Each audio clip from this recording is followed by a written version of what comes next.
Have you ever felt like you had one chance and didn't want to let anyone down? Did you ever perm your hair or dye it red, or both, in the 1990s to match a certain country superstar? If you've ever asked yourself, is there life out there while standing over a sink full of dishes? You might be a Xennial country music fan, and we, well, Katie and our special guest are too. Hi, I'm Katie. Hi, I'm Danny. And our special guest today is a woman who has seen the lovely, the talented Reba McEntire in concert 42 times. She is a super fan. She is an official fan club member and has been for decades. And it is one of our OG Jennifers. Yes. Welcome to the program, Jen. Yay. Thank you. I'm so happy to be here.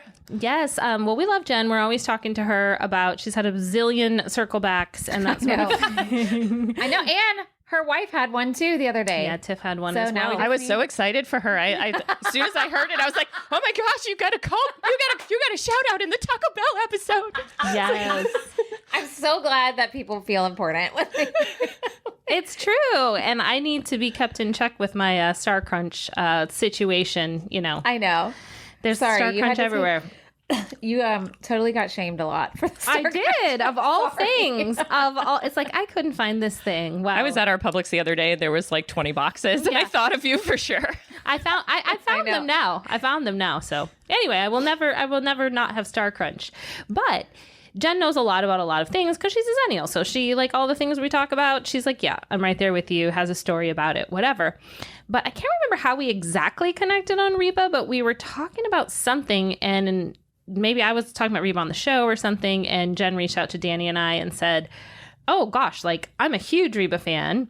And like, we're like, yeah, okay, you like Reba. I'm like, yeah, me too. But then she started telling us like what an actual super fan she was. Oh my gosh, I think you mentioned on one of the episodes that you went to Nashville to see her. And I had texted the both of you and said, well, I've seen her in concert 42 times. That is amazing. Like, that's love. That is love. So we're going to be talking about Reba today. And if you're not like a huge country music fan, or maybe you don't know much about her, yeah, Danny's not a huge country music fan. You will know a lot about her by the end of this hour. I am pumped. And, you know, she's one of those people that kind of transcends the topic, right? Like, there's a lot to be said. She's still touring. I mean, I saw her last year. She's still on TV shows. Like, she's definitely like a woman in power and has been for a long time. So I feel like there's a lot of interesting things to talk about there. And I know Jen has brought us some of that today. I will tell you, too, it was really difficult for me to try to summarize her career because there was a lot. Yeah. Jen texted us and was like, I'm having such a hard time narrowing it down. I was like, literally us every episode. Yeah. Like, we get down these rabbit holes. Like, Karen said to me one day, how do y'all have time? And I'm like, I honestly don't know. Like, because we get lost for days in the interwebs. Yes. And then like, if I know Danny's working on something, I'll be like, well, what about this part? Or what about that part? And she'll be like, oh, yeah. Or like, you know, vice versa. Or fans will tell us stuff. And eventually you just have to be like, this is what we're presenting today. And we can always circle back. And we probably will on so many. But so for Reba, let's just start at the beginning. When did you discover Reba McEntire in your life, Jen? And what's like your earliest memory of her? Okay, so my dad listened to a lot of country music, so it was kind of always on the radio at home. And I remember also watching as a child the Country Music Awards on TV. And so when her song, Whoever's in New England, came out in like 1987, I think it was, I was about 9 years old at that time. So she was getting pretty popular. That was one of her kind of breakthrough hits. And we have a thing called the Eastern States Exposition in New England, because you know, all know I'm from New England, so I grew up in Connecticut. And that is like a big fair, right? So it's kind of encompasses all of New England. It's a huge fair that lasts it's like a giant state fair, and it lasts like 2 months every year, right? Whoa. Yeah, it's huge. That is big. And Reba played at we call it the Big E, the Eastern States Exposition, and she played at the Big E in 1987, and my dad took me to the concert. So that was my first like foray into seeing anyone live, seeing her live. Well, actually, I take that back. I had seen Kenny Rogers live before that. That was my first ever concert. Oh my God. But she was like my second. And I kind of was mesmerized by her from that point on. And just every album that came out, I kept buying and listening to. I would learn like every word of every song on the new album within like a day of having it. And as time went on, you know, where I lived was kind of unique because I was about an hour from Hartford, Connecticut. I was about an hour from Providence, Rhode Island, Worcester, Massachusetts, and Boston. Wow. And when Reba was doing her major tours, she would usually come and hit all of those places, like kind of night after night. And I would just go to all of them. At the beginning, it was kind of hard because I had to have, I was trying to convince people to give me rides there because I was not driving yet. But once I got my license, then all hell broke loose kind of because I was just following her wherever she was within driving distance, right? That's amazing. And that was back when you could afford to do that. Shout back to circle back. It was also back when you either had to go to the venue and wait in line for tickets, or you had to be on the phone getting a busy signal and hanging up and dialing again and hanging up and dialing again and hanging up and dialing again, trying to get through to get tickets, which I remember doing many, many, many, many times. And, asking, in my case, it was my grandmother, if I could borrow her credit card to buy the tickets. Yeah. Like, I'll pay you back, Grandma, but I got to get it while I'm on the phone. I know. And I'm 12. Yeah. So please help. That's a circle back to our concert episode. Yeah. We talked about tickets and how the process of getting tickets. Not only like the logistics of you getting there, but like the cost of that and the logistics of getting the ticket. Like it's hard to get to 40. I know some of them were later in life, but to get to that number of concerts, the logistics that goes into that was really difficult. And back then they would mail you your hard copy of the tickets. So then checking the mail every day, like worrying, are they going to get lost? When are my tickets going to come in? Like making sure you had them. Yeah, it was a lot. It was a lot easier. Well, I mean, I won't say it's a lot easier now because, the whole Ticketmaster thing. And I don't think it's actually any easier to get tickets, but it's just different. It's different. It is. Yeah, it's a different process. And if you do get them, it's easier. If you get the tickets, it's easier. And over the years, I have seen her many, many times, obviously, in the places those cities that I did the major kind of coliseums there, like Civic Center, the Centrum, which is now the DCU Center in Worcester. But I also, she got kind of into the later 90s and especially into the early 2000s. She started playing the casinos in Connecticut. So Foxwoods Casino and Mohegan Sun Casino, which I don't know if you've ever heard of, but they're very big and popular up there. No, but I love casino. Me too. And so I saw her there many, many, many times. I went as far as Nassau Coliseum on Long Island. Wow. I saw her on Broadway when she did Annie Get Your Gun. Oh, I forgot she did Broadway. I saw her in Las Vegas with Brooks and Dunn when she had her resident tour out there. And I have seen her twice in Florida at the Strawberry Festival in Polk County. So since I've moved here. So Brooks and Dunn, that's another 90s shout out. Yes. Which, P.S., one of them is an alum of my college and spoke at my graduation. I can't remember which It was one. either Brooks or Dunn. One of them was there. Because I'm not a country music fan. I don't know. I was like, who's that guy? And they're like, that's so-and-so from Brooks and Dunn. And I don't remember. Which so-and-so? Shorter with a mustache or taller? I don't even know. That's how much I cared. I just wanted my paper, man. You're like, hand it over. Terry Bradshaw That is also went to my school. So great. Terry Bradshaw. There you go. You would have remembered if it was him. Yeah. No, I was just going to say that's like, when we talked about Britney on my show, like me talking about how like that was kind of one of the very first concerts I had ever been to. And then you kind of follow these people through their careers, which obviously the Reba fandom goes even further back for you and even more concerts. And I will say, I know you grew up in the South. Yeah. You grew up kind of in the Midwest. I don't know what the scene was in the Midwest, but I know, I know The scene was. in New England, being a country music fan in high school was not a thing.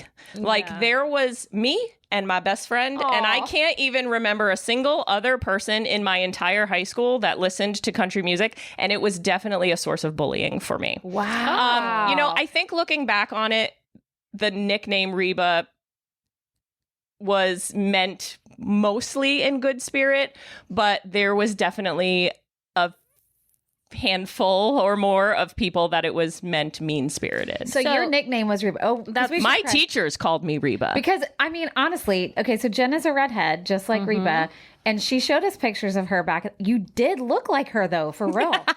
Yeah. Legit. I don't know if you did that on purpose. I did the hair. Oh, yeah. I had the big old hair in the 90s, and it's naturally curly, so, it was pretty easy to kind of emulate what she looked like at that point in time. Yeah. Don't worry. We'll have pics on our socials. Oh, definitely. They're going to be there. Don't worry.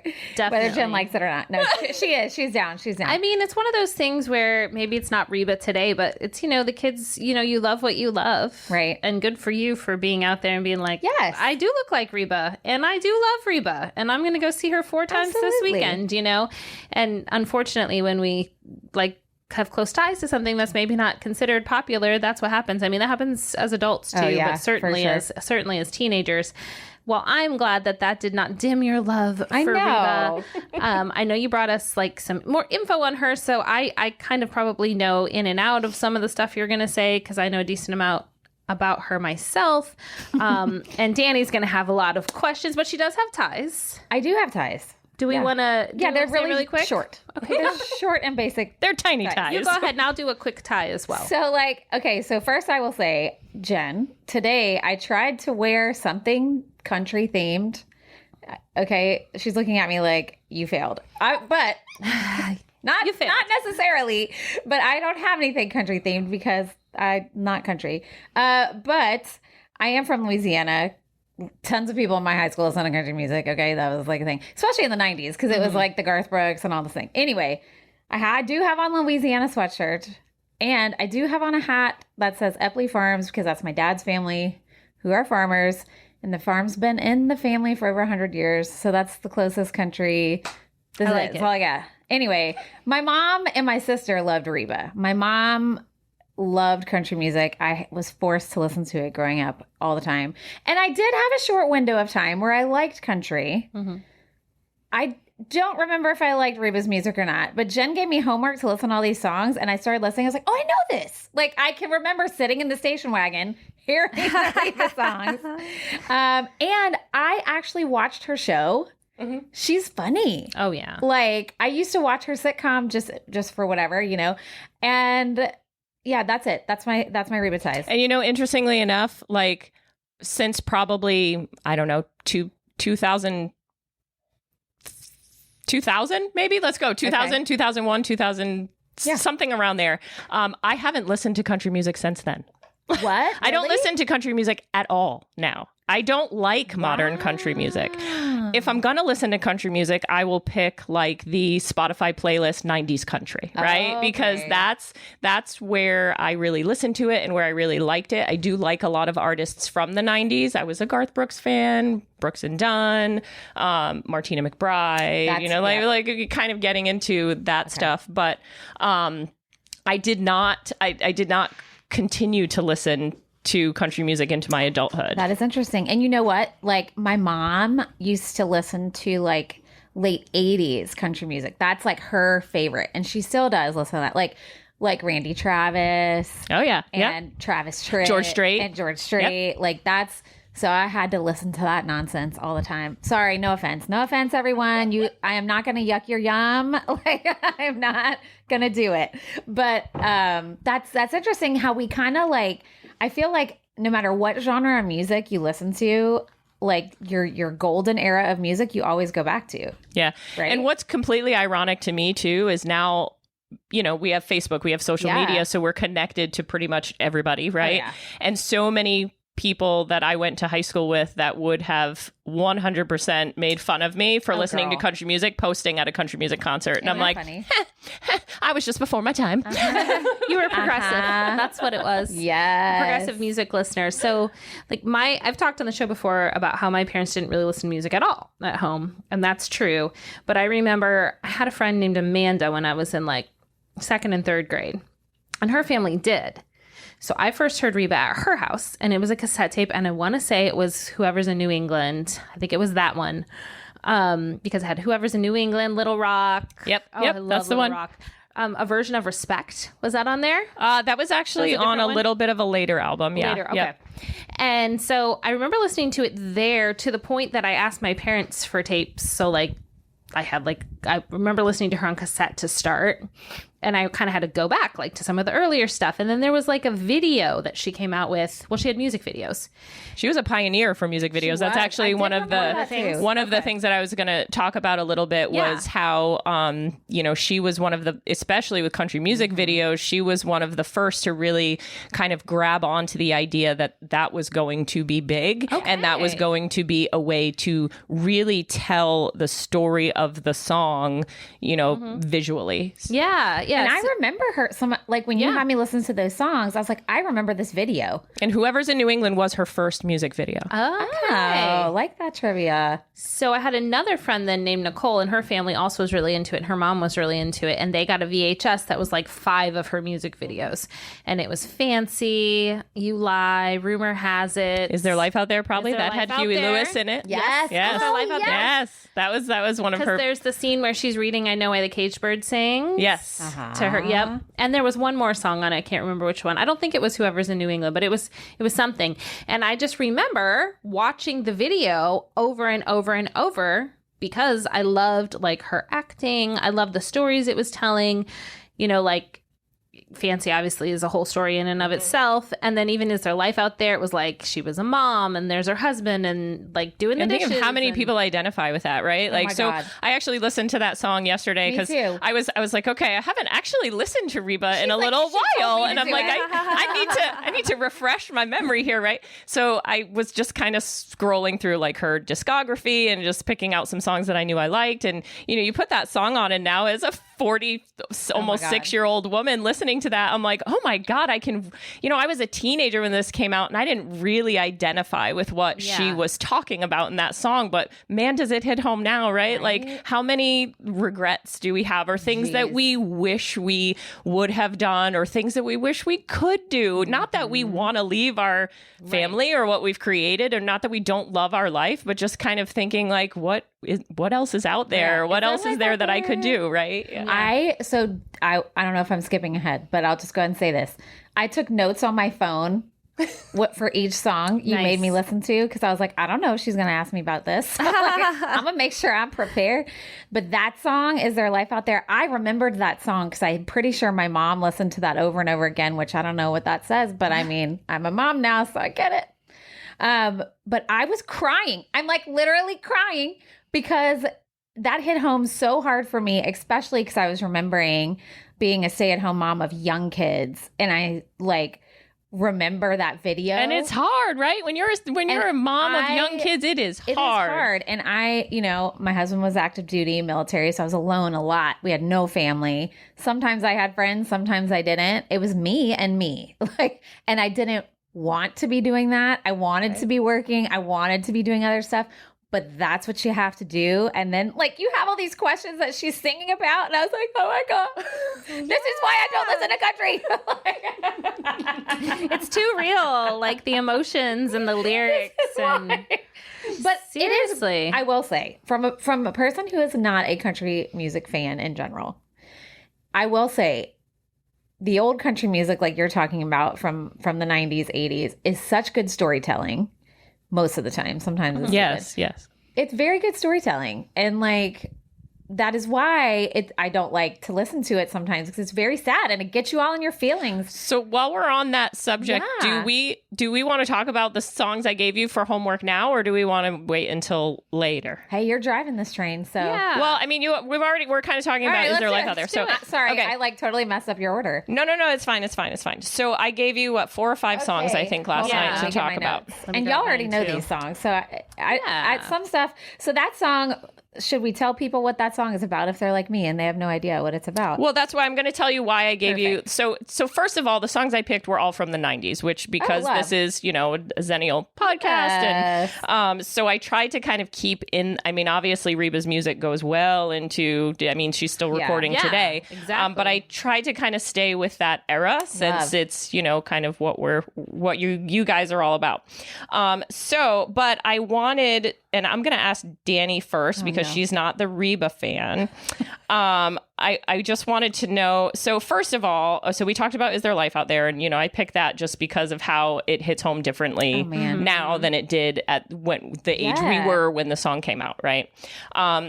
So I also gave you, and these two are kind of related. So For My Broken Heart, and then there was another song called If I Had Only Known. So I'm going to ask Danny first, do you know why those songs, well, I'm going to say the album For My Broken Heart and also the song If I Had Only Known, why they were so important to Reba? Okay, so I did not know this until I pulled it up on Apple Music and it had this little blurb and I read it and it made me start crying. So I don't know the details.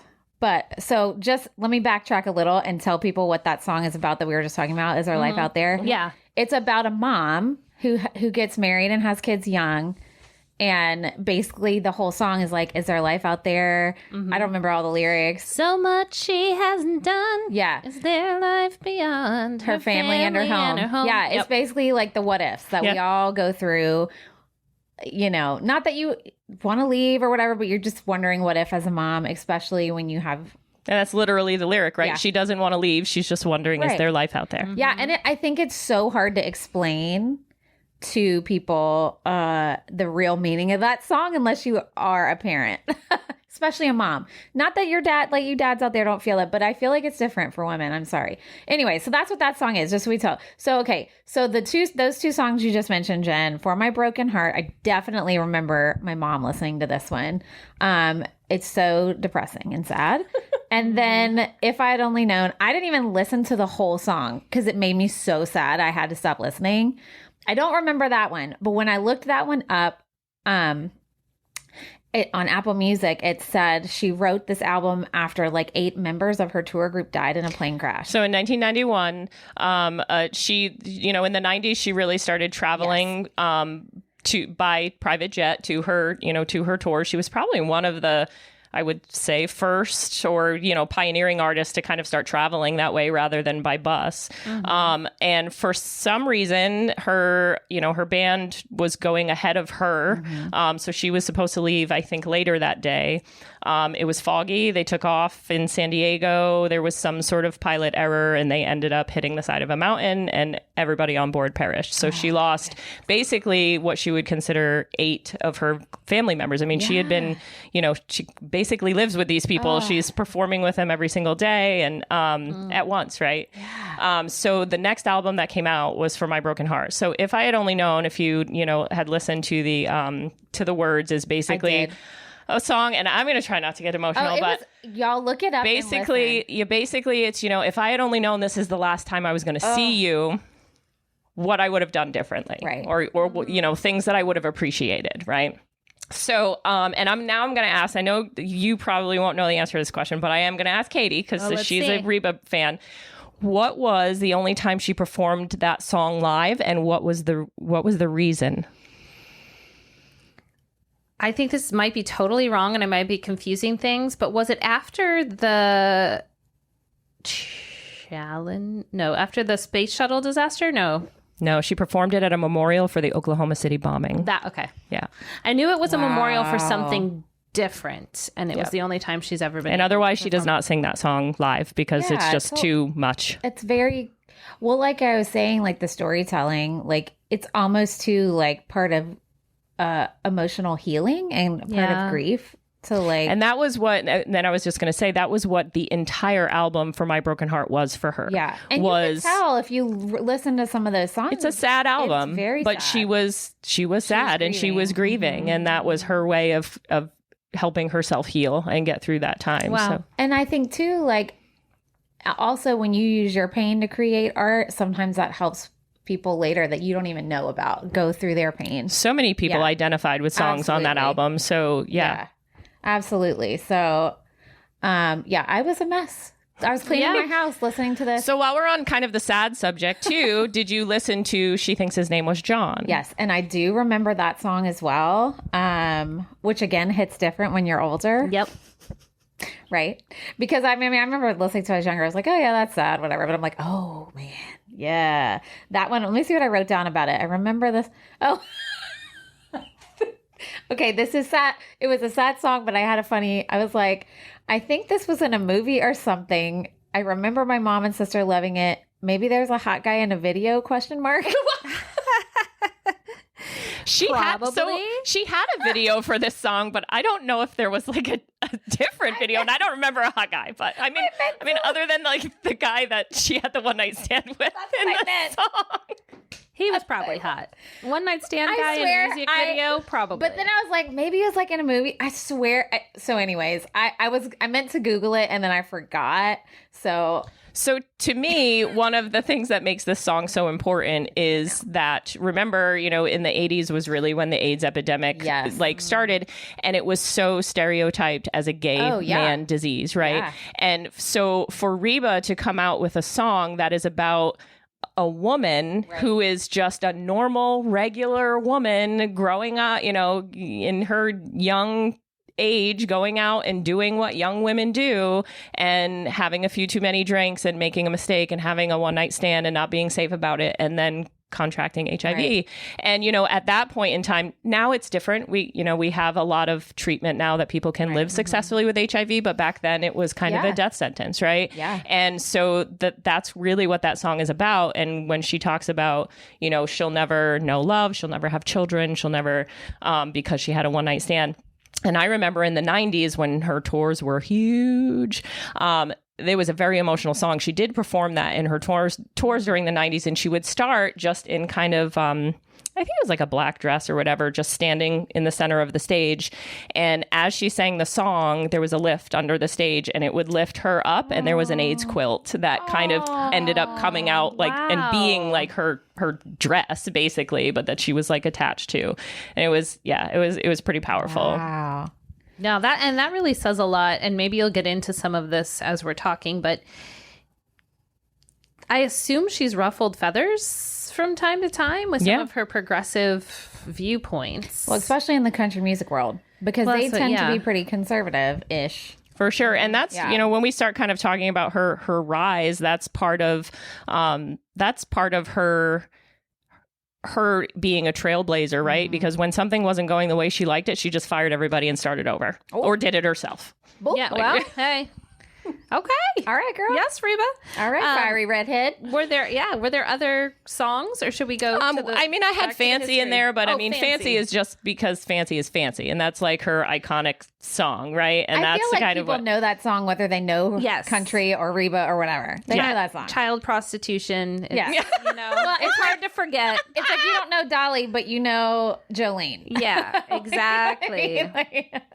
You don't know Reba, but you know Fancy. And it is forever her encore song. It is what she closes every single show with. It hits different live. I'm sure that you know that, Katie. Yeah. Like there is just, you can listen to it you can even listen to a live recorded version and it is just not the same as being there in person. Yeah. And that's probably partly why I saw her 42 times is because I just needed to hear that song live one more time. Right? Like the CD's not going to cut it. These days, Spotify's not going to cut it. Oh, man. Well, I think I had told you guys when I went to the one in Nashville, I was by myself and it was between two couples and it was like a little awkward. But man, by the time we got to that encore song to Fancy, we were all best friends. And she always wears a red dress when she sings it. But when in the 90s, when she was doing the very theatrical tour, she would come out in like a black, like almost like a fur, like trench coat with her hair up and pinned with a hat. And I could tell you to the timing, what words, what note she was going to do what, right? So she would take the hairpin out, throw the hat, the hair would come cascading down, and then the black coat would come off and the red dress would just be revealed underneath, right? So. I'm here for a theatrical cartoon. Yes, absolutely. I'm here for that. For the hair flopping down. Y'all want to know my note on that? Yeah. I do. And by the way, the coat would always come off at the lyrics, "Got me a Georgia mansion and an elegant New York townhouse flat." Ooh, yes, ma'am. That's where the coat comes off. Good. As it should. As it should. I wrote on my note for that song, obviously I put "remember this one!" exclamation points. And I put "gotta love a bop about an 18-year-old prostitute who becomes a high-class call girl." Yes. Just yes. We're here. Well, I loved that song before I knew what it meant. I just liked it. What did you think it was about? I just thought it was about like poverty and she had to go because her family. And do you all know that Reba was not the original recorder of that song? I did not. I did know that. Hold on. It's what's her name? She was on the Carol Burnett show. The other lady. Maybe there were two. The brown-headed lady? You're thinking of something different. You're think. wrong. Am I? I'm pretty sure. I might have to recheck my facts, but Who do you have? so I thought it was Bobby Gentry in 1969. Okay, let me look. Uh-oh. But I do know Maybe you're there's talking more about versions. Vicki Lawrence. Vicki But I Lawrence, thought the Vicki Lawrence song was The Night the Lights Went Out in Georgia, but it Maybe might it be fancy. It might be is. fancy. I might be wrong. I might be Look, wrong. We're having a live battle of Reba. Oh my and God. wisdom. Look, You know, it's been a while, man. You're going to love this. I just typed Vicki Lawrence fancy, and you know what the first hit is? Vicki Lawrence, Night the Lights Went Out. I still got it. Score for Jen. Her nickname is not Reba for nothing, y'all. Not for nothing. See, I was just trying to show everyone what a true fan she was. But yes, but I did know Fancy was a cover ish I because did someone not else know had that. done it. So I would sing the words to that song like all the time. And finally, my mom was just like, I could What are see you her singing? getting irritated, but like I sang a lot, so like that was just irritating. She was finally like, that song is inappropriate. You need to not sing it anymore. I'm so tired of it. And even then I was like, what? You're like, So why? another interesting bit of trivia was apparently Reba's son, Shelby, hated that song and would cry backstage every single night when she sang I get it. I mean, I get why a kid would not like his mom hear his mom sing those But lyrics. when he was like real little, I'm Oh, sure he really? didn't understand Oh, what that's it was. He hilarious. just hated that He song. just didn't like So it. funny. Just didn't like it. He knew Yeah. ahead of time. I also love any kind of song that can throw cockroach in a lyric. Oh yes. Like just like nice That's little so thing. creative. Toe of my high-heeled shoe. Like if you could get me singing in the word cockroach, because that's my number one biggest fear in the entire world. I'm not Yeah. kidding, and bopping along to it, you're pretty good. and that at what song you is do. and that song is so visceral though. Like cockroaches and lockets And poverty prostitution. Yeah. and prostitution, like and like her mom dying and the baby Yeah, being yeah. taken and away her just saying, just be nice to the gentleman, Fancy. They'll be nice to you, right? Yeah. Ooh. See, I just Yeah, shuddered. yeah. But you bopped. But you bop, and you still do because And it's a I great still song. do. And Yep. you're probably bopping right now, singing it to yourself. listeners. Absolutely. See? Well, let's find out more then. Okay. You did all this research I'm for learning us. so much already. I'm ready. Okay, so the first thing I tried to do actually was to summarize the awards that she's won, and then I got boy. very overwhelmed, right? Yeah. Because she has won some sort of award every single year up to present Wow. since 1984. Holy goalies. So I tried to just kind of summarize the big ones, okay? So first of all, she won 3 Grammys. Okay. Katie, do you know what any of those were for? Here's some trivia. Or can you maybe guess? I'll give you hints. The first one was 1987. 87. So it must have been a country album of the year. It was for it actually was best female country vocal performance for Oh. a specific song. Oh, 87. I don't know. It was for Whoever's in New England. Oh, duh. Duh. I love Her that I song. knew that. second I love that song. one was best country collaboration in 1994. Ooh. Oh, is that with Brooks and Dunn? Nope. It was Does He Love You? Yes, with Linda Davis. Linda Davis. I Yep. don't even know who that is. Does he love you? Well, she was actually just one of Reba's background singers. Oh. You know, I think she did have a band, but she just kind of never really made it big. But Reba was just like, "Hey, do this duet with me," and It won a they could Grammy. sing it when they toured because she was She was there. already there. She was already there. Yeah. I love that. Yeah. Let a That's a really good background singer song. have their You would moment. really like that song. Maybe. I think you would. It's about What is it? two. Let me put it on my thing. And I'll So put that Does He there. Love You is about 2 women. Reba is married to the man in the song, and Linda is having an affair with the man in the song, and they are singing back and forth to each other, "Does he love you like he loves me?" Ooh, it's another Brandy Monica It's moment. another That Boy Is Oh. Mine. Have you seen the video for that song? Yes. Reba blows her up at the end of the video. for that Like song. literally? In a boat, blows them both up, puts a bomb in the boat and blows the 2 of them up. See, you don't mess with them Relatable. redheads, man. You don't mess with them redheads. I loved that song. Still do. I'll have to listen to that one after this. And then her 3rd Grammy was actually in 2018. Oh. Was it for a gospel album? It was Best Roots Gospel Album. Yep. Yep, I knew it.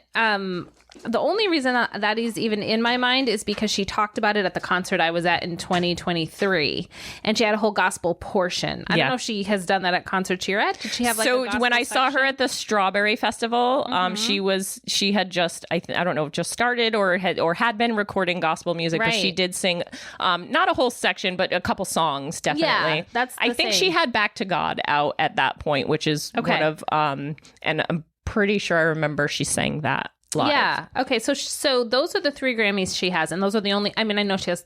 She had 11 nominations. Yeah, but she won 3. 11 sounds right. Okay. What else? So I kind of went by award, like the major awards, right? So Academy of Country Music Awards. She won Top Female Vocalist in 1984, 1985, 1986, 1987, 1990, 1991, and 1994. Whoa. Yes. And she also won Entertainer of the Year in 1994. Dang. Yeah. That's a lot of years in a row. Then, so you have two huge country music awards, right? You have the Academy of Country Music and you have the Country Music Association. Right. So you have the ACMs and the CMAs every year. So for the Country Music Association, the CMAs, she won Female Vocalist in 1984, 85, 86, and 87. And she won Entertainer of the Year in 1986. I don't know what the difference is between the two of them, but she apparently was more popular with the association in the beginning of her career. She was nominated throughout the 90s, but she didn't really win a whole lot in that particular award. To me.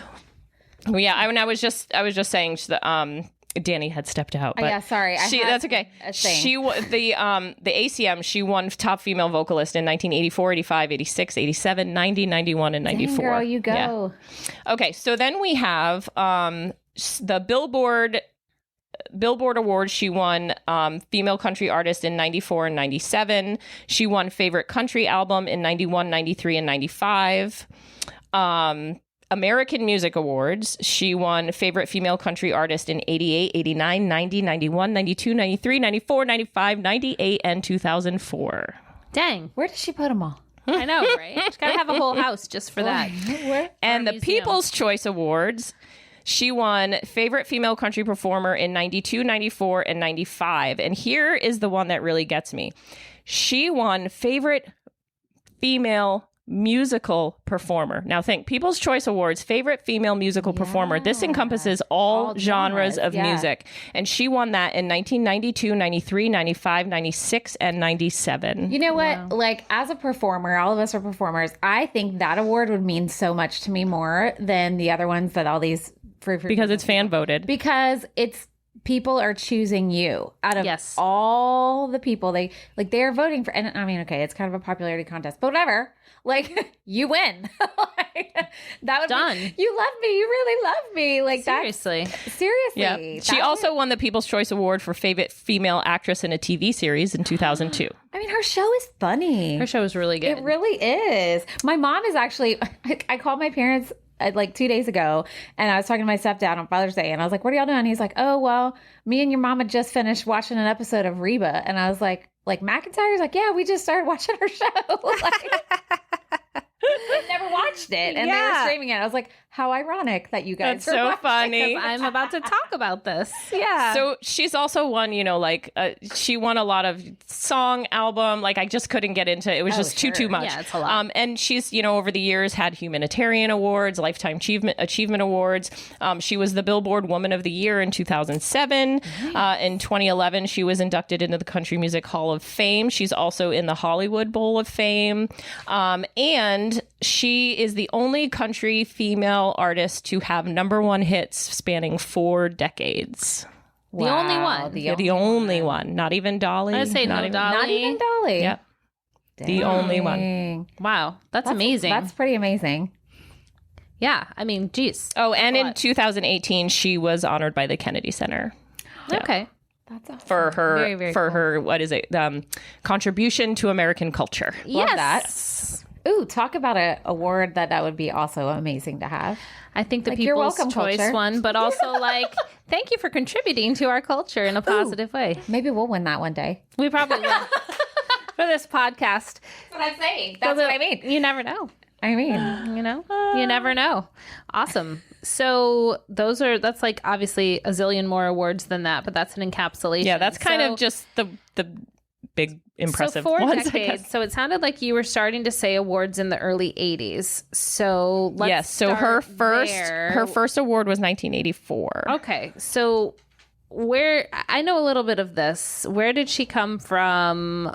Like, what's going on with her family? So Reba was born in 1955, so she's 69 years old now. Go girl. She was born in Oklahoma. And she lived in this tiny town called Chalky, Oklahoma, which I think I've heard her say 100 times had about 18 people in it. She was born so she's the third of 4 children. She has an older sister, an older brother, and a younger sister.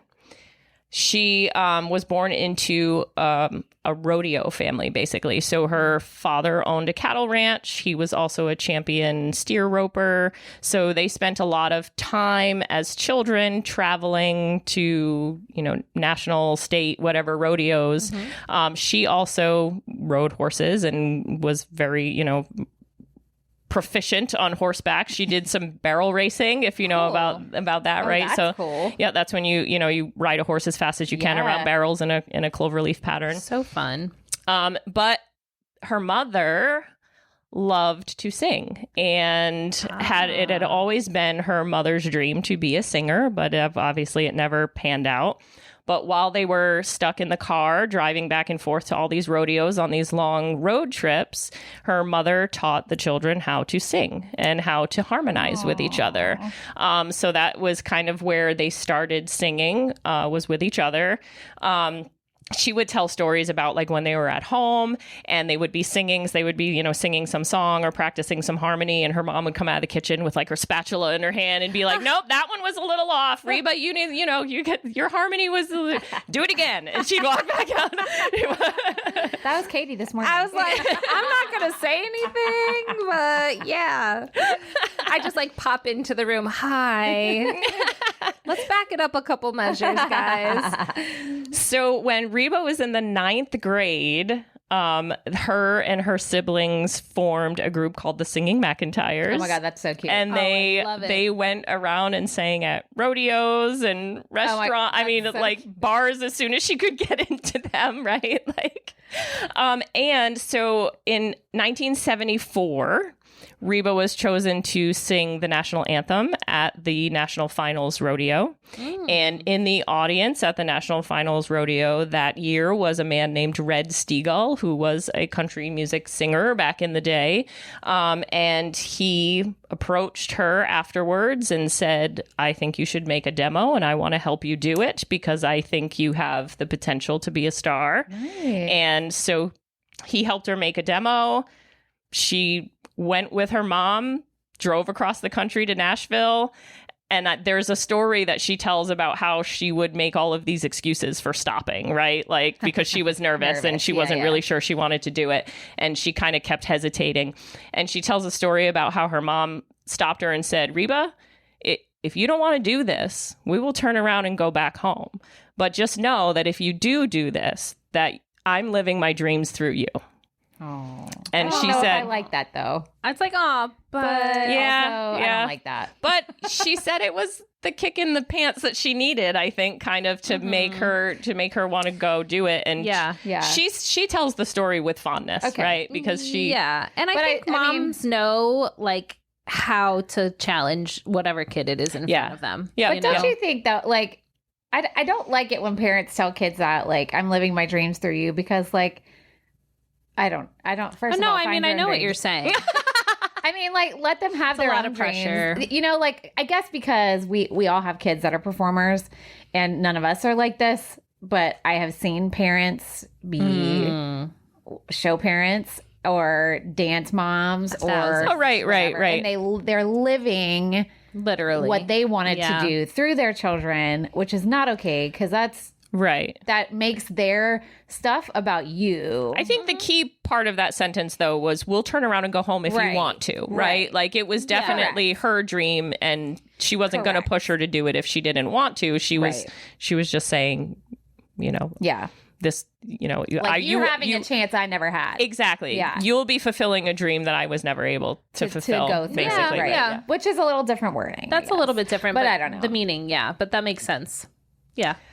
But I think that is cool. Like, how old was she, did you say? She was young, right? Shit, that was 1974. She was born in 55, so 19. Yeah, math. yeah. I don't do math on air. So 19. She was 19. She was young. She was a young, young but girl. I guess I was like envisioning like a parent saying that to like an 11-year-old. So I think like a 19-year-old.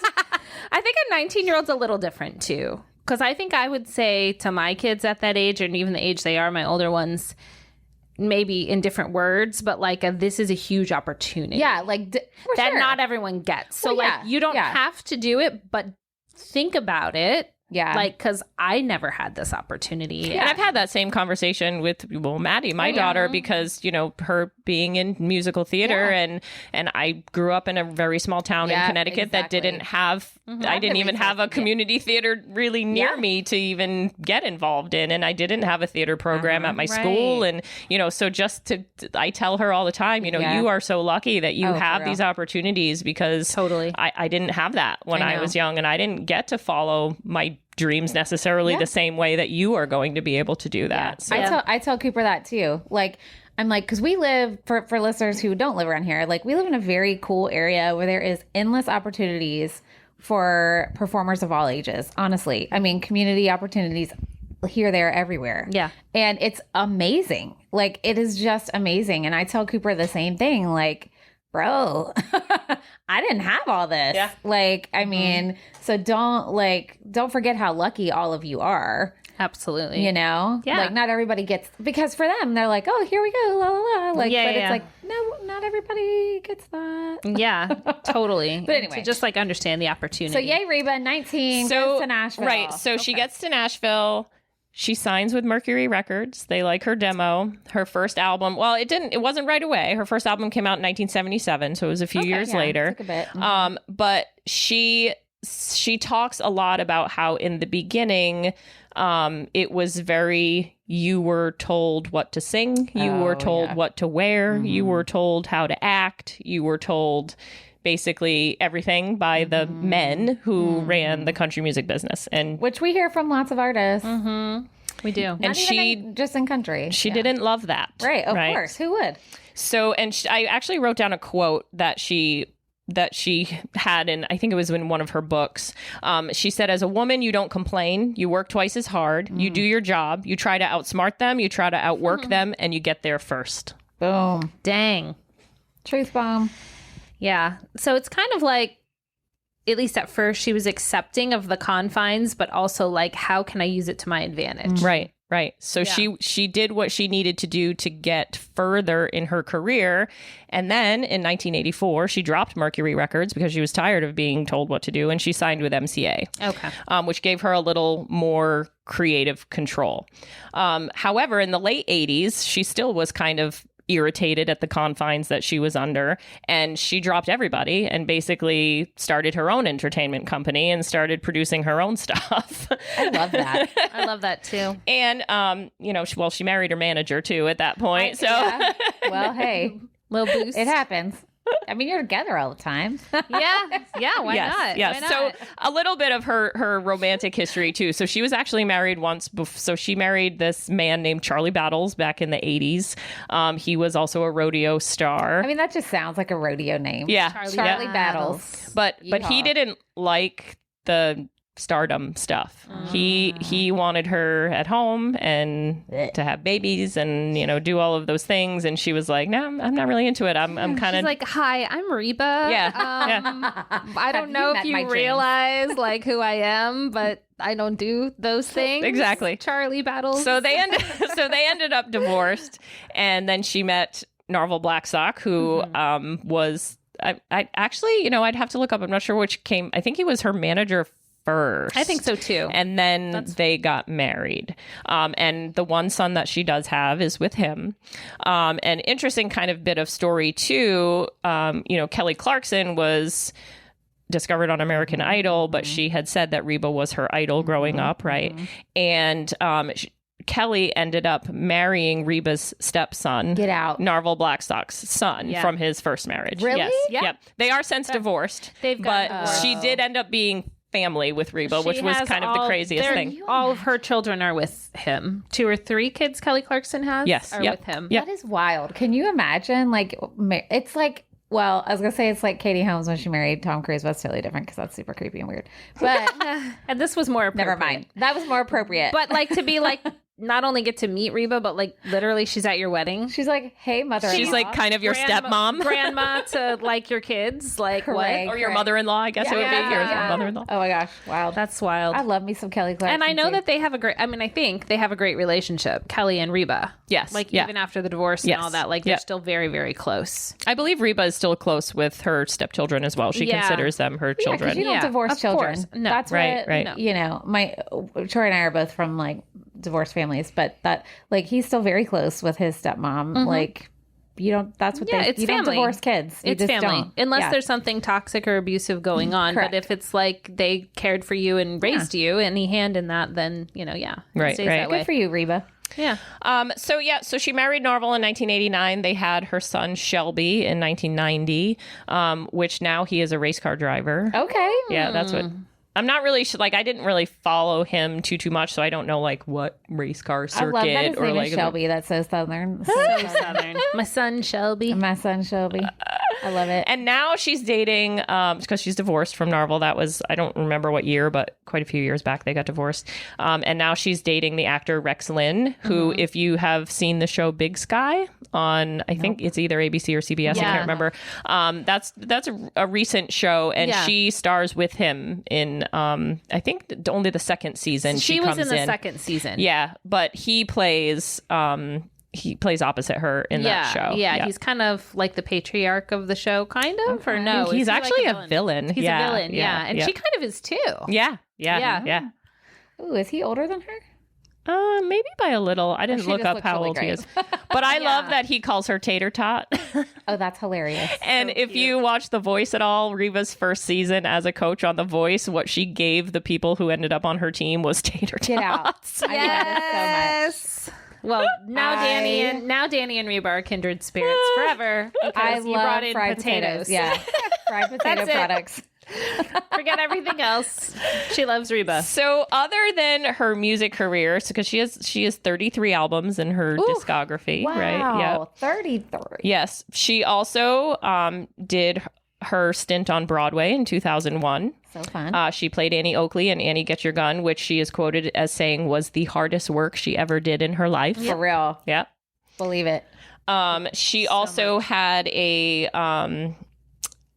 Vegas show with Brooks and Dunn from 2015 to 2021. So she had a residency show in Vegas for a long time. For a while. Yeah. Yep. About 6 years.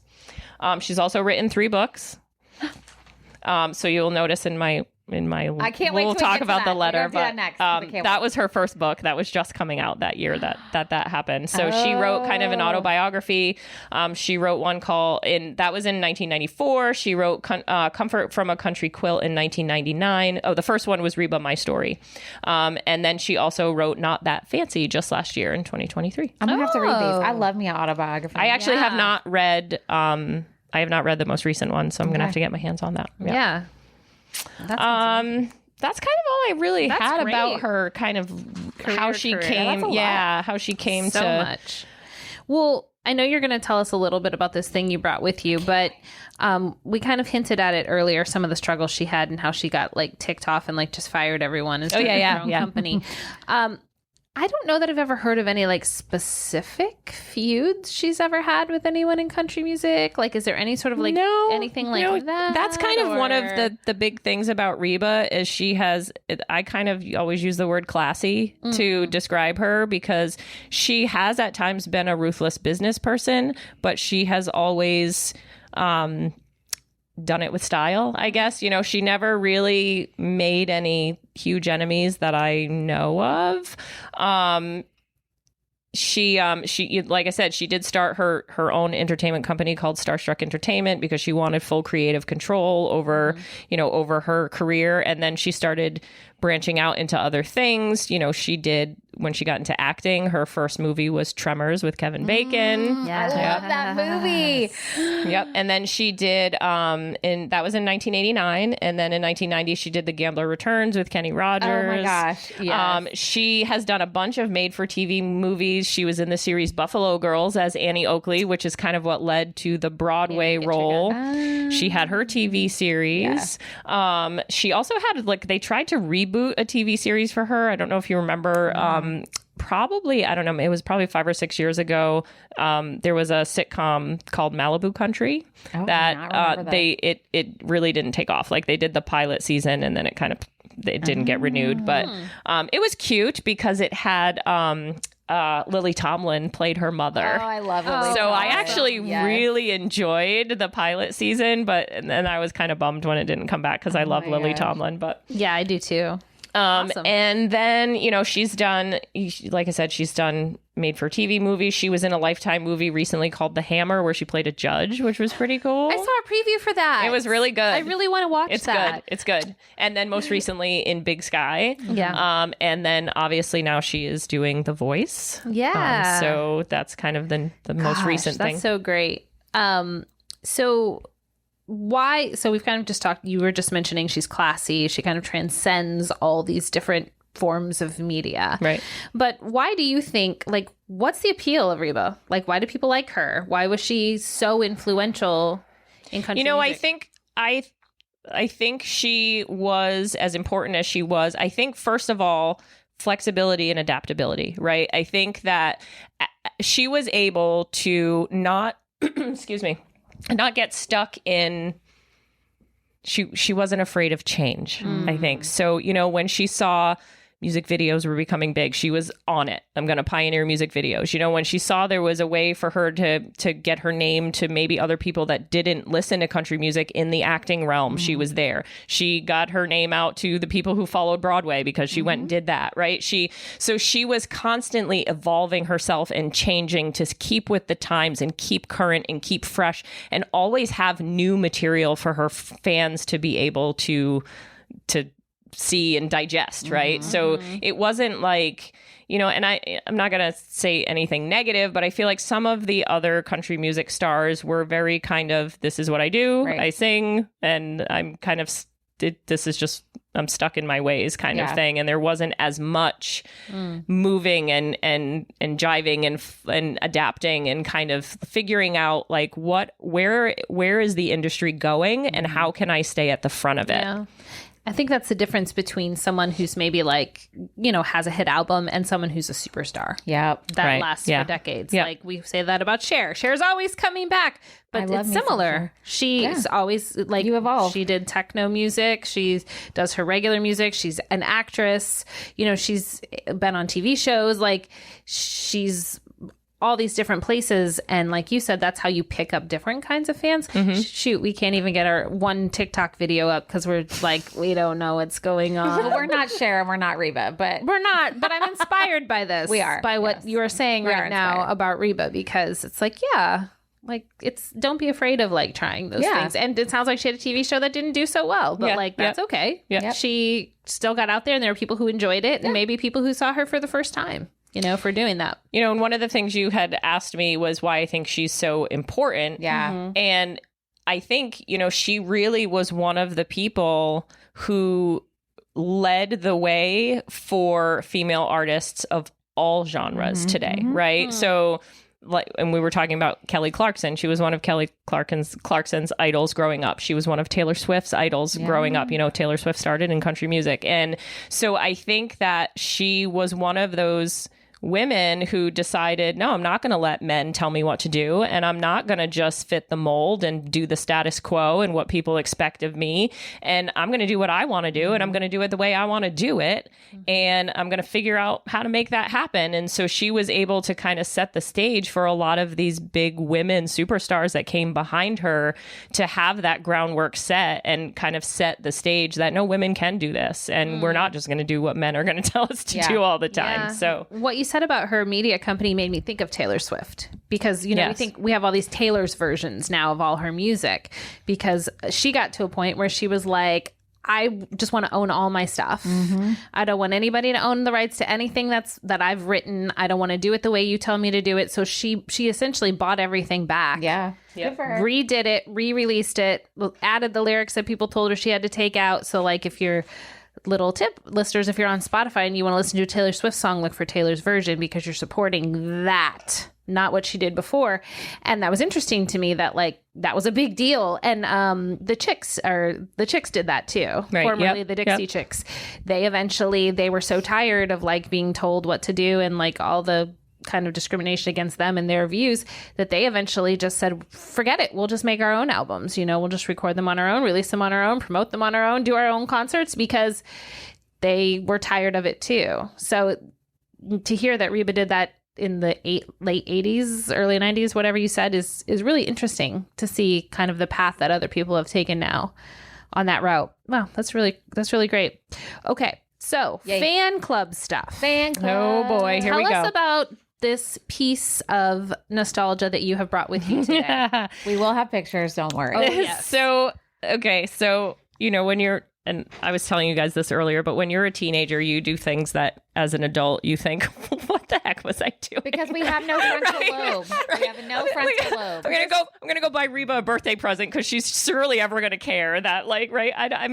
But she did. Hey, look. Well, I mean, she you're cared enough. You're talking to the woman that would send letters to her crushes. Oh, my that's God. In the right. mail. Yeah. So hey, she gets I was it. like next level ridiculous. She gets it. Okay, And I so have a few stories, so I'm let's sure. so let's go with this. So let's set the stage. 1994. So I was 14. No, No. 16. I was you go. 16 years old at the time, right? Yeah, because I'm trying to think when I gave her that present, if I don't think I drove to that concert. I'm not sure if I was driving yet. I think my poor mom did not belong to the fan club, so did not get to go backstage. So had to wait for me at these like Props to your mom. at like I don't 1 know if o'clock I in the would do morning, that. right? Right? I don't know if I would do that. I'd be like, no, child, get in the car. And I kill me. actually, when I was thinking about this story, started thinking to myself last night, wow, she really did a lot of things Yeah, for girl. me that that were not convenient for No. her, right? I would probably not do that. Like wait forever. If it was convenient for my schedule, I would. Right. do it. Right. And no, this is like 1 o'clock in the That's what I'm morning. You know, saying. she's in the parking I know, I'm garage. asleep. Like, when is she coming out? I'm asleep at 1 a.m. most of the time. Yeah.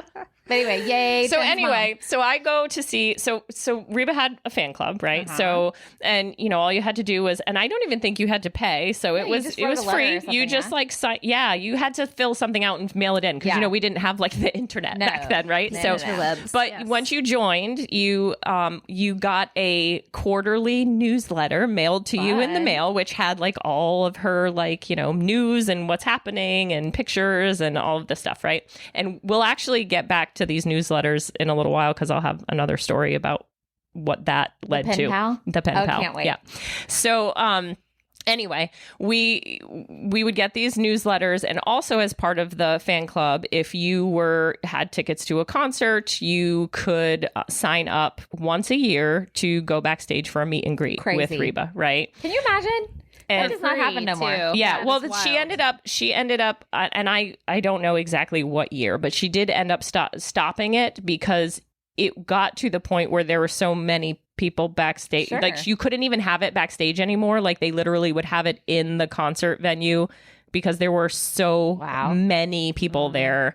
And it ended up being like, there were just hundreds and hundreds, if not a few thousand people. And like, she'd sit up there and she'd take a few questions Yeah. and that was about it. But when it first started, like when I first started going backstage, they were pretty small.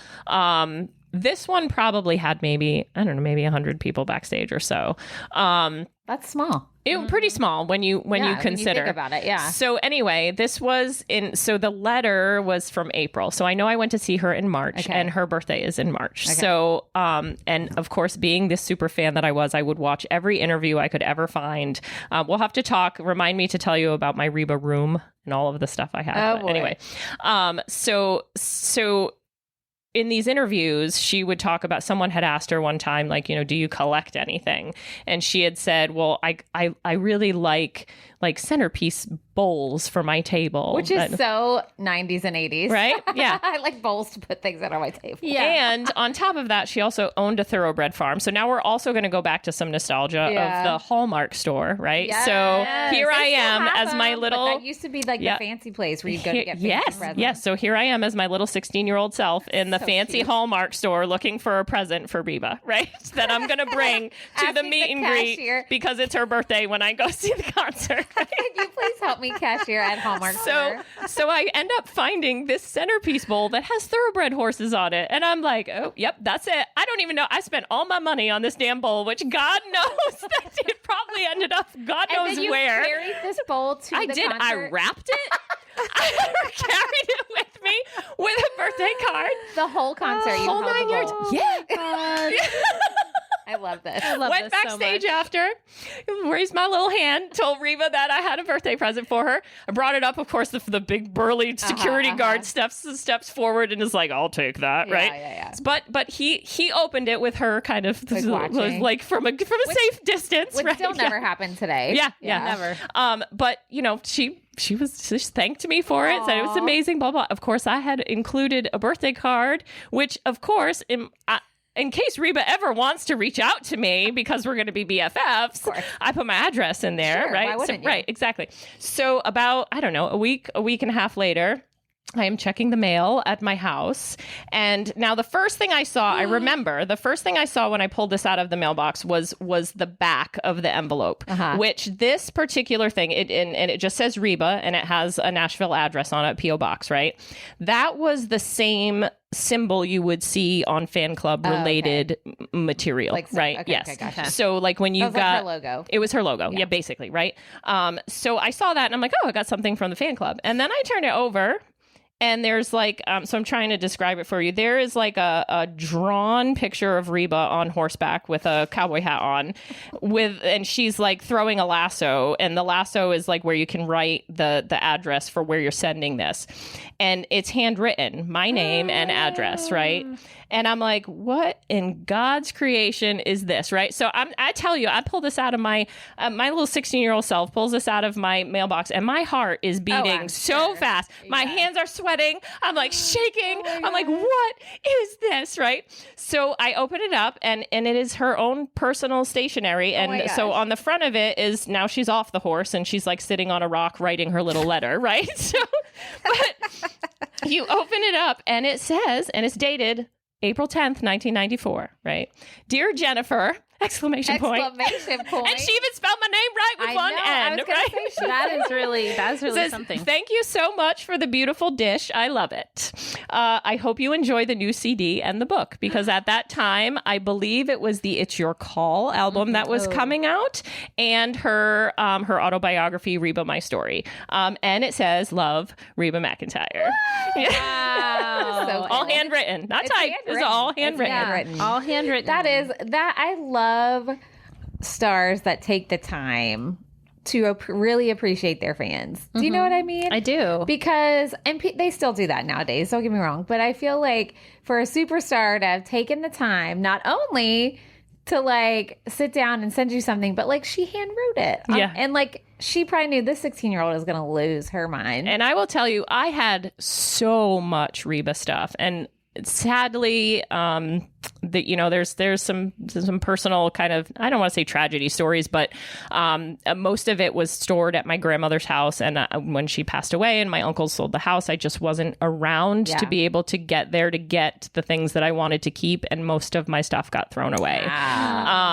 So I don't really have a lot of the memorabilia stuff that I had, but this is the one thing that I have protected and has traveled with me through I don't know how many moves, and I pretty much knew exactly where it was when I knew I had to dig it out for you guys, because I was that's my one thing that is like one of my prized possessions, right? I have this vision of that like bowl just literally sitting on her table everywhere she's ever moved since she got it. I will live hoping that is the case. But she actually uses this bowl. Tag her in this socials episode and see.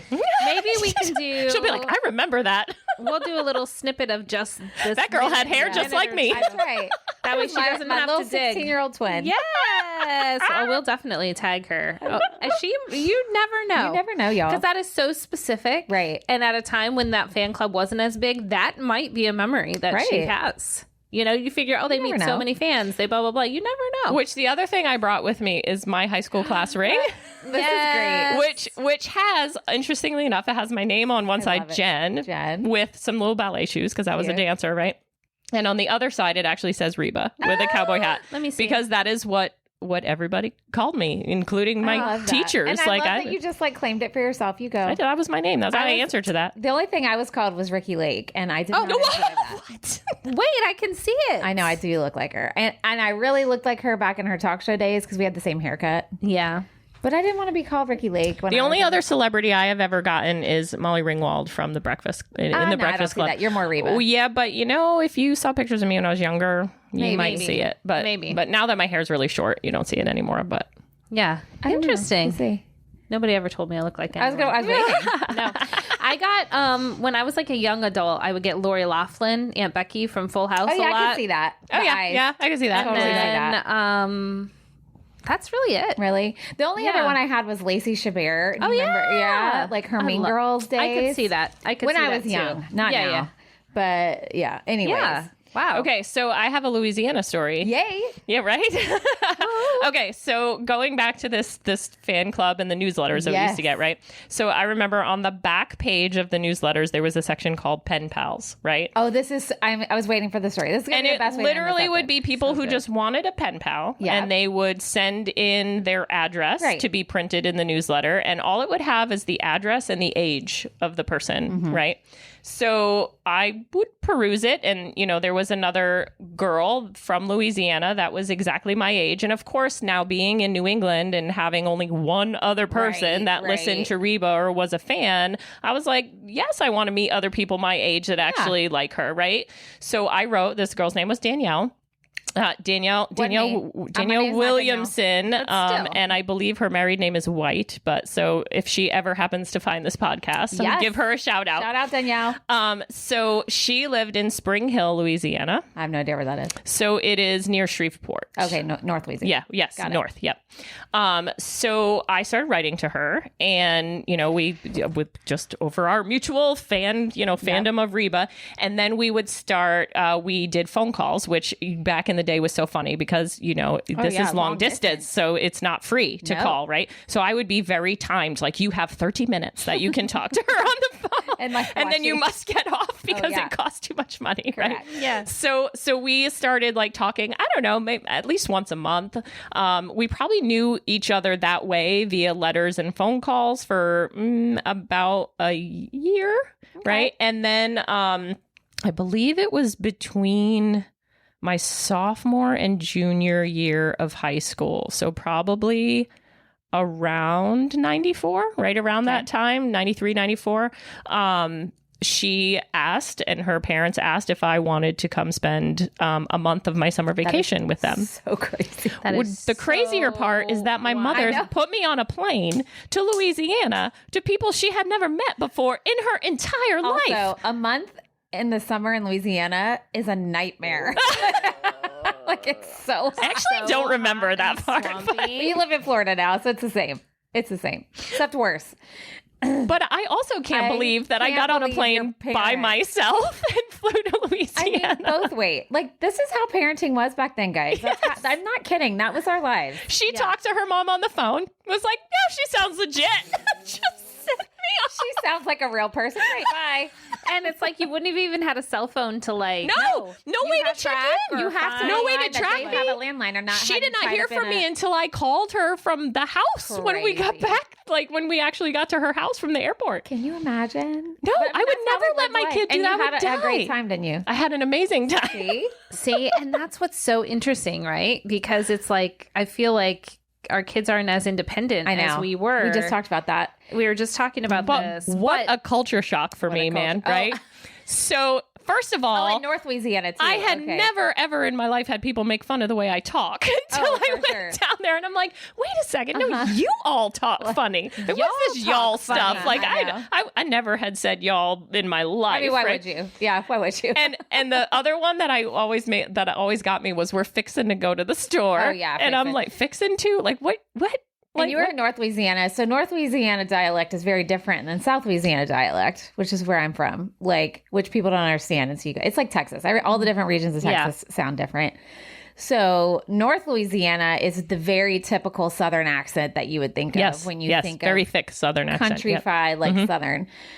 Around South Louisiana is more of a Cajun, different. Mm-hmm. Okay. So when I went to school, when I went from South Louisiana, I'm not trying to steal your story, but when I went from South Louisiana up to North Louisiana for college, I did not sound like everybody else there. And when I would come home to visit, they'd be like, "Oh my God, you sound so country." And it's the same state, guys. Like anyways. But they would make fun of things that I said. Like if I said, "What do you guys want to go do?" They'd be like, you guys. "Guys." They're like, "We're not guys. Like, what are you talking about?" Like you don't say you guys. Like, but did you have the best food ever? Yes. So the interesting thing, a couple things that I really remember from that trip. Well, first of all, I remember we went camping, but we went camping in Arkansas, like over the state line. Oh, okay. And I remember going to see the boyhood home of Bill Clinton. Oh my God. In Arkansas. In Arkansas. That's hilarious. And then we went camping, and they taught me how to catch crawfish, which I had never even seen before in my entire life. It's not an easy job doing it. No, you have to catch a fish and then kind of make it gross and then put them out on the rocks and let them all come out, and then you yank them out and shake them off in the bucket. Yeah, I've never done that. Yeah. I just eat them. And then I ate them for the first, we don't have crawfish. We have big ass lobsters in New England, but we don't have crawfish. I had never seen those before in my life. So, and they also took me to a rodeo, which I had never been to before in my life, which was super been to a rodeo. Fun. I haven't either. It was super fun. Super fun. Yeah. So I got I bought boots and a hat and I got the Southern treatment when I went down. It was so fun. But all brought together by your love of Reba. Yes. Yeah. I got cultural expansion as a teenager because of my love for Reba. Instead of traveling abroad, you went to Louisiana to meet your Reba pen pal. In Arkansas. But the one other thing that I remember talking about was a plow. And so she's looking at me like I'm crazy. Their only concept of what a plow is what you plow the fields with for crops. And when I think of a plow, I think of a snow plow. Because and they didn't even know what that was. Yeah. True. Plow. I have lived enough places though now with snow plows that I'm like, ugh, it gives me PTSD. Snow. Anyways, I love that. Girl, that was the best story. I think we have to be done now cool. because that was so 90s. That was so good. And so Superfan. Good. Well, this has been awesome. Did you bring any other stories or memorabilia or anything? This has been a lot already. I know. I just want to make sure we covered everything that you brought. No, with I mean, unless today. you have, I think so. I mean, other than just my stories of going to see her everywhere and every time I could, I don't think I have any other major, Reba related stories of my life. If someone's listened through this whole thing and they either aren't a Reba fan or don't know much about her, what 3 songs would you suggest they listen to after they're done with this podcast? Oh, that's a hard question. Fancy for sure. Yep. If you have never heard Fancy, you must, because that is number 1, her most iconic song. Yes. Prostitute Bop. Prostitute Bop. Hashtag. Oh God, this is tough. I would probably say Whoever's in New England, just because it is the song that broke through her career. Now it is very different from her 90s music because it is much more 80s country music. It is much more, what the men were telling her to sing kind of stuff. But it's still a really good song. Okay. And just another kind of aside on that song, I grew up in New England, right? And I can't tell you how many times I saw her in the state of Massachusetts. And the first line of that song is, "You spend an awful lot of time in Massachusetts." And the entire crowd would just lose their ever-loving mind, right? Because it was like the one song that belonged to us, right? Yeah, that's like when Garth Brooks would sing "Call 'Em Baton Rouge" in Louisiana. Yeah. Oh, I love that song. So I would probably say that song. Oh gosh, there's so many to pick from. Get one more. One more. Yeah. This is just their jumping off point. They can continue to listen just to get more. their mouth wet. Oh no, bad. I was about to set with Reba, and that I just pique their interest. How about that? Well, Whoever's in New England is definitely a ballad. I don't know. I gotta say, Is There Life Out There? Yeah. I gotta say, we talked about that a lot today. Yeah. So that'd be a good one. That'd be a good one. I also liked, and you didn't mention this one, "The Greatest Man I Never Knew." Yeah, about her dad. I know that love song. that song. Yeah, I know that song. Yeah. So she it's about, she said many times that, her dad was super loving, and she knew that she was loved based on how he provided for her and how he provided for the family, but he wasn't an emotional man, and he wasn't one to say "I love you" or to say "I'm proud of you," and that was difficult for her. And "The Greatest Man I Never Knew" is a song about a father that passes away, and the daughter is singing about how he was the greatest man that she never really was able to get to know because he was kind of so stoic and so standoffish. But yeah, that song, that one gets you right in the feels too. Awesome. Well, this has been great. I know we're going to talk a little bit on the after show. So for our patrons, stick around for that. We're going to keep Jen on a little bit longer. And I know there's lots of other things you know a lot about. So hopefully we'll have you back on. And of course, if you love this episode, be sure to share it with your country music and non-country music friends and your Xennial and other generation friends. And leave us a review wherever you're listening. Join us on Patreon if you want. And I don't know. Do we have a witty thing about the show? No, I'll have to talk about my Reba room on the after show. Okay. So yeah, I think that's where we. Well, I what think is that's where it does belongs. she have like a catchphrase? She has that. I was just thinking in Whoever's in New England when she says, "It's not too late. Yeah, you'll always have a place to come back to." So when you want to listen to us again, it's not too late. You'll always have a place to come back to. Yay! There we go. All right. Well, thank you so much, Jen. And thanks, listeners. We will see you next time. Bye.